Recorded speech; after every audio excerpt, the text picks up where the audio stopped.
આશા રાખું છું કે તમે બધા સહકુશળ હશો. હું પણ સહકુશળ છું. આજે 27 જૂન 2026નું કરંટ અફેર લઈને તમારા માટે હાજર થઈ ગયો છું.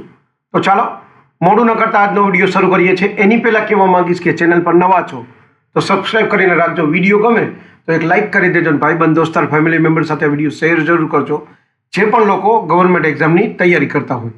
કારણ કે દરરોજ લોંગ વિડીયોમાં કરંટ અફેર્સ અને શોર્ટ વિડીયોમાં જનરલ નોલેજ લઈ અને આવતો રહું છું અને તમને અપગ્રેડ કરતો રહું છું.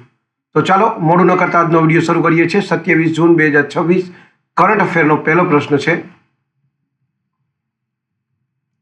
ઇન્ટેલિજન્સ બ્યુરો એટલે કે આઈબીના નિયામક તરીકે કોની નિમણૂક કરવામાં આવી છે?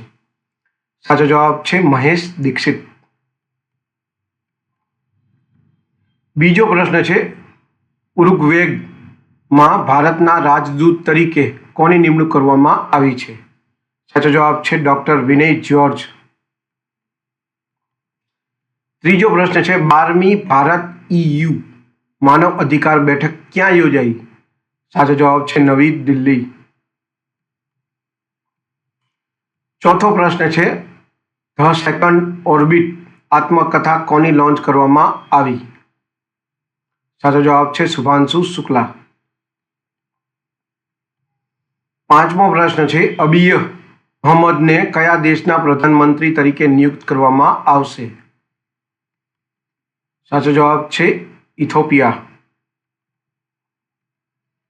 છઠ્ઠો પ્રશ્ન છે, વિશ્વ MSME દિવસ કયા દિવસે ઉજવવામાં આવે છે? સાચો જવાબ છે 27 જૂનના દિવસે. સાતમો પ્રશ્ન છે, ફિફા દ્વારા કયા દેશના ફૂટબોલ સંઘને સસ્પેન્ડ કરવામાં આવ્યો છે? સાચો જવાબ છે નેપાળ.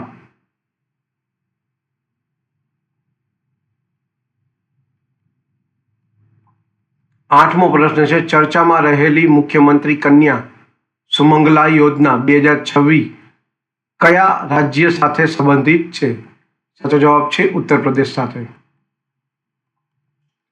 નવમો પ્રશ્ન છે, ચર્ચિત રાજૌલી બાંડા ડાયવર્ઝન યોજના કઈ નદી પર બનાવવામાં આવી છે?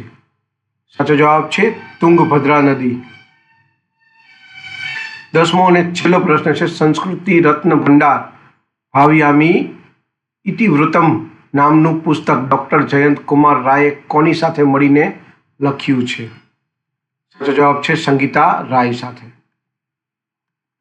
આ હતા 27 જૂન 2026ના કરંટ અફેર્સ અને તેના જવાબો. વિડીયો ગમ્યો હોય તો વિડીયોને એક લાઇક કરી દેજો. ચેનલ પર નવા હો તો સબસ્ક્રાઈબ કરીને રાખજો, કારણ કે દરરોજ લોંગ વિડીયોમાં કરંટ અફેર્સ અને શોર્ટ વિડીયોમાં જનરલ નોલેજ લઈ અને આવતો રહું છું અને તમને અપગ્રેડ કરતો રહું છું. આજ માટે આટલું જ. જય હિન્દ, વંદે માતરમ દોસ્તો.